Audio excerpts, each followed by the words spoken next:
Good evening, today the 26th of December, and welcome to our Grand News. Let's take a look at the stories that are really making headlines. Kawambo records 0 accidents during the Christmas celebrations. On the national perspective, Zambia Army Deputy Commander Major has implored his troops to remain steadfast in ensuring there is no breach of peace and security in the country. And finally, in sports, Chisimboe says the 2023 Afghan Under-23 draws are fair. We go for a short break. Thereafter, join me on the other side of the news desk. Are you interested in news and current affairs? Do you want to know the latest happenings in local? The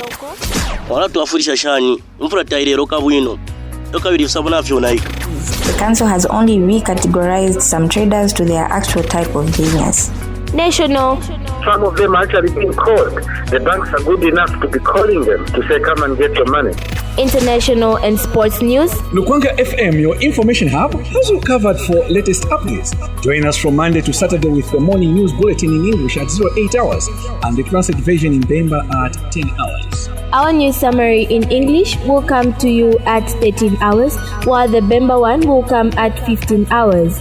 The Lukwanga Grand News in English will be aired at 18:30 hours, while the translated Lukwanga Grand News will be aired at 20 hours. Join us as we bring to you events of the week at 18:30 to 20 hours on Lukwanga FM, as we'll keep you always updated with the latest happenings around the globe. Lukwanga FM, the leading voice. Good evening and welcome back to our Grand News. My name is Victor Mewa. Kawambo's senior traffic officer, Patson Jumoya, says the district did not record any road accidents during Christmas celebration. Confirming the development to Lukwanga FM News in the morning, he expressed happiness with the conduct of motorists during the celebrations. Chief Inspector Jumoya further disclosed that the traffic officers have stepped up road patrols in order to ensure that motorists observe all traffic regulations during this festival season. He has since urged all motorists in the district to observe the traffic regulations, noting that whosoever wanting will be dealt with according to the law. I would just urge them to follow the traffic regulations, just to continue the way they behave during Christmas Eve, and expect that even during New Year to come, people are supposed to behave in the same manner. Although, of course, I know that we had some patrols here and there. That's why I wonder maybe many people they did not misbehave, especially motorists. So, but we pray them to continue. Kawambo District Forestry Technician Molidumpa says his department has proposed for Lubula Fita Forest Reserve to be put under community management in order to eradicate the high rate of deforestation being recorded in the forest. In a statement to Lukwanga FM News over the weekend, he explained that the rate at which people are cutting down trees is worrisome and needs immediate interventions. The forest technician further explained that once the forest has been successfully put under the forest community management area, will help to sensitize people on the impacts of climate change and the importance of forest management. Mr. Lumpa has since cautioned all residents of Kawambo to stop all illegal forest activities, noting that whosoever is found wanting will be charged accordingly. That it should be turned into a CSM because of the deforestation that has been going on there. Trees have been cut for timber production and cleared for agriculture. And others are even a lot, actually, have also established settlements in there. The people that are doing that are coming from Kawambo Boma, Matero area, ones who have turned that local forest into a farming area and also settlements and timber production, illegal timber production and illegal charcoal production. So it is for that reason why it was suggested and proposed that Lubulafita local forest should be turned into a community forest management area. The Kawamba Town Council has signed a Memorandum of Understanding (MOU) with the Road Transport and Safety Agency that will see motorists access the agency's services through the local authority starting January 2023. The signing, which took place at Kawamba Town Council Civic Centre on Friday 23rd, has elated the local authority as motorists in the district will access the services without covering long distances. And Kawamba Town Council Chairperson Kalumba Chifumbe has described the signing of the memorandum as a great achievement that will bring services closer to the people of Kawamba District. Today, the 23rd, we are very happy as the people of Kawamba to have signed an MOU with RATSA, and in the next 14 days, meaning next year, 2023, second week of January, first week of January, we expect the services that are being provided by RATSA to be now done in Kawamba by the local authority, the council. We are so happy because we believe in helping the community, the business and the non-business community. Sub-Chief Chipushi of Mirashi in Mwansabombe constituency is happy that youths are receiving empowerment, saying he is pivotal in approving empowerments in his chiefdom. He told Lukwanga FM News over the weekend, saying the youths are elated to have opportunity to be empowered as some have started attending school using CDF bursaries. He, however, expressed concern over the bad state of roads, especially the road that leads to his palace. Furthermore, of recent, a team of inspectors visited Mirashi General Hospital to check on the state of the facilities and the services offered, only to find the laundry room in a deplorable state, subject to which they said the hospital will shut down operations until it is rehabilitated. The sub-chief disclosed this over telephone during the weekend. The traditional leader said they are trying to devise solutions to the problem by working together with various religious fraternities without discounting the participation of the community, and called on other relevant authorities to assist with rehabilitation and construction of a safe and conducive laundry room. He said an executive will be formed today and will be tasked to table the problem because the health and safety of the people depend on the hospital's services. Empowerment kuchipokerera kwena se kuvatera kofe advice yako ya shena eko shiri ku council oshakwati kuti machita apply kulingana chira muntu nabali ya kuma university nabali ya kuma schools aye neseyani kuti eko bwena nali kono kulanda kona ba council kuno emisebo nayo naika special kubatingani road ya kusa kuno ku palace na ibase kato lero kabi natukwata ko bwasya bumbi ba hospital kwali sama inspectors balaisala hospital so ile tu achwana kukwata meeting lero nimba tuwala panga executive by Monday balaisala hospital mulando laundry room yalionaika yalibonga ukakubonga ukanomba tapa banangu chimwe chetu chitakuno nomba nabatupera setasi okati ngatamu awami hospital tuwalaisala.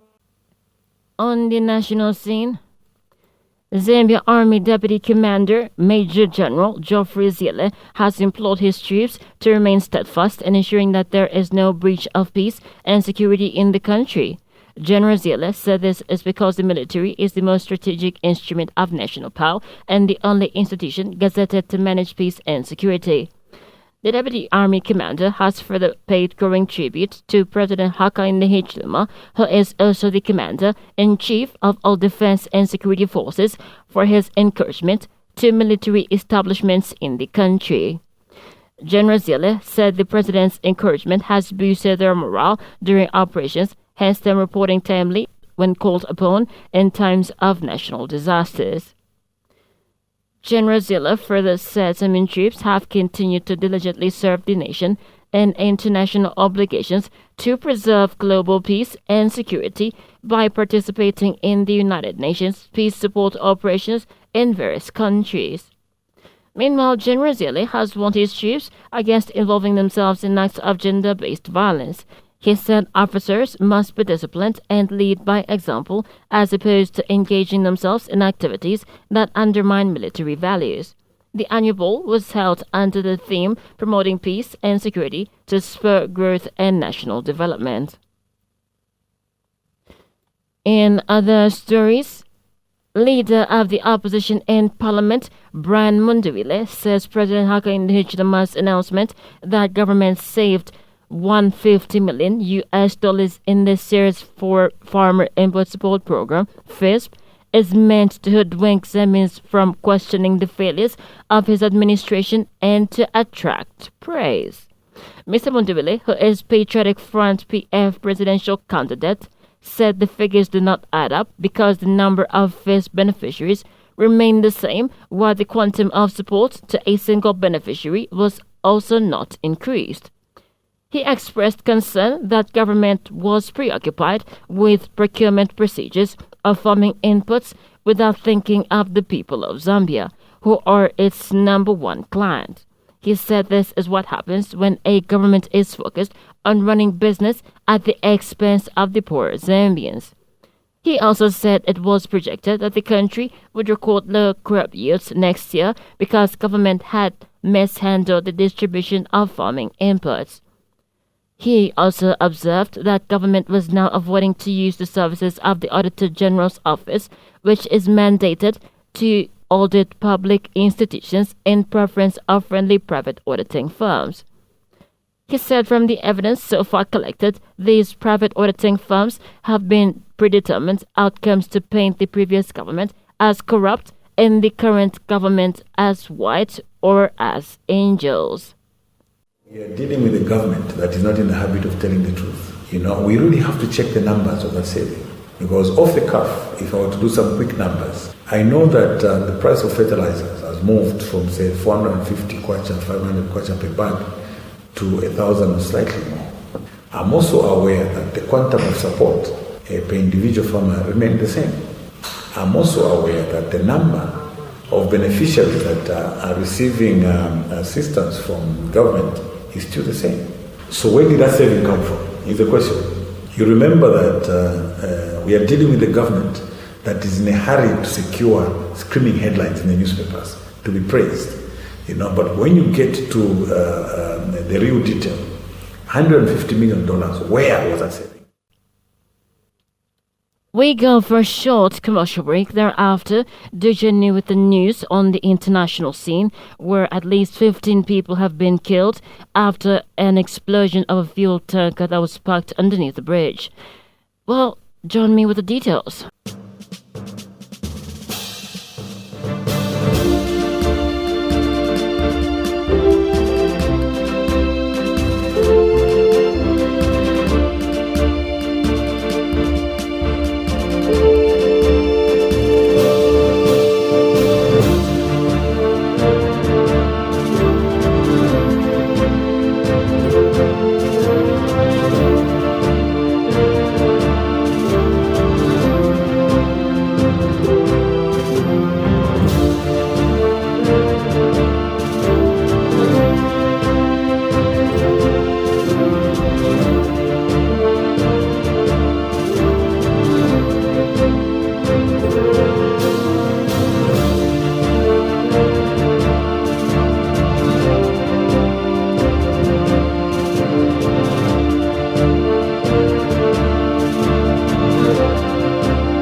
Welcome back, and still in international news.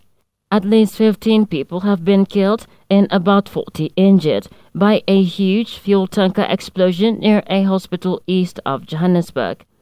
The tanker appeared to have got stuck under a low bridge on Saturday morning in Boksburg City, about 100 meters from Temple Memorial Hospital. Patients were evacuated from the hospital's casualty after part of the roof collapsed following the blast. The truck was carrying the liquid petroleum gas. As firefighters tried to put out the blaze, there was a huge second explosion, captured on amateur video, that destroyed a fire engine and 2 motor vehicles. there are fears that the death toll could rise as 19 people are in critical condition and 15 others are stable but seriously hurt, AFP reports. Eyewitness Michael Kalenji described the blast as more like a bomb and told the Reuters news agency that he had seen the fire under the bridge. Another witness, Jean-Marie Boyson, said that she saw immense flames at about 6:35 local time, 04:35 Greenwich Mean Time, and thought this feels like 6.5 on the Richter, according to Reuters.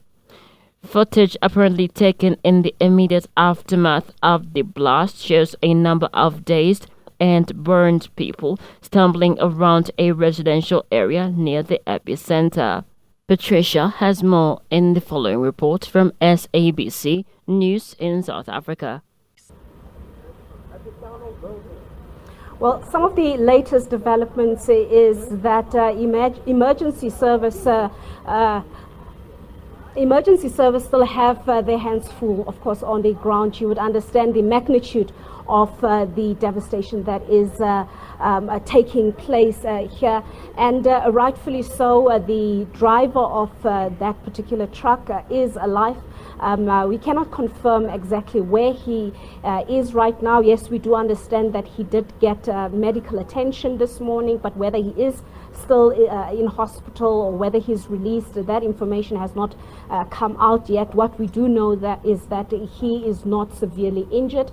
Of course, we also understand that several people have lost their lives. From what we heard earlier is that the fatality record is standing at about 8 people who have passed on. 2 are children, and many of them, many others are left injured in hospital. We also understand that among the injured is a minor, so that means that right now the preliminary data that we have is confirming that about 3 children were affected by this particular blast. But the concern from emergency services is that many of the injured victims are critical. So there is that concern that the number of fatalities might rise, although we know that about 8 people are confirmed having passed on.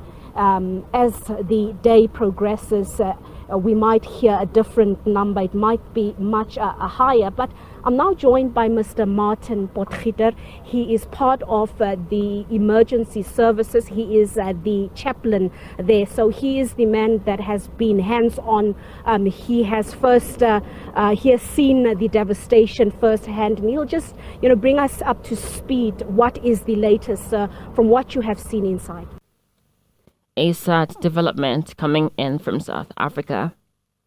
However, reports are unclear of what caused the rampant explosion. We await more to hear from South Africa. We will end our grand news this evening with a nice sporting item. Zambia Under-23 coach Chisimbowe says the 2023 AFCON Under-23 draws are fair and has set a massive target heading to the Egypt finals.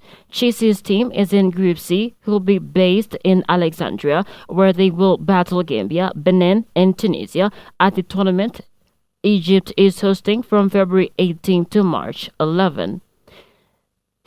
Of course, this is Zambia's first return to the AFCON Under-20 since winning it in 2017 and went on to reach the 2017 FIFA Under-20 World Cup quarterfinals in South Korea.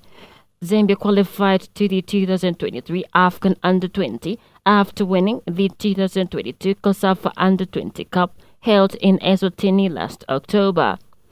They bet former holders Mozambique 1-0 in the final, and the latter also qualified for AFCON Under-20 as one of the 2 COSAFA representatives in Egypt next year. The 4 semi-finalists in Egypt will qualify for the 2023 FIFA Under-20 World Cup that Indonesia will host from May 20 to June 11. Well, that sports item is what brings us to the end of our grand news. Nonetheless, before we leave, here's a quick recap of the stories that really made headlines this evening. Kawambo records 0 accidents during the Christmas celebrations. On the national scene, Zambia Army Deputy Commander Major has implored his troops to remain steadfast in ensuring there is no breach of peace and security in the country. In international news, at least 15 people and 40 injured in a blast of a fuel oil tanker in South Africa. Well, that brings us to the end of our Grand News. Nonetheless, do join us for the translated version of the Grand News in Bemba at 20 hours. For news tips and suggestions, to contact the newsroom on 0979-599328 or on 075-0041-512. You can also follow us with more news via our Facebook page, Lukwanga FM 90.3. On behalf of the entire news team and my sound technician, Robert Chilambimumba, I am Victor Murwa. Take a lead in the fight against COVID-19 by getting vaccinated. I am vaccinated. Are you? Good evening and do enjoy the rest of our broadcast.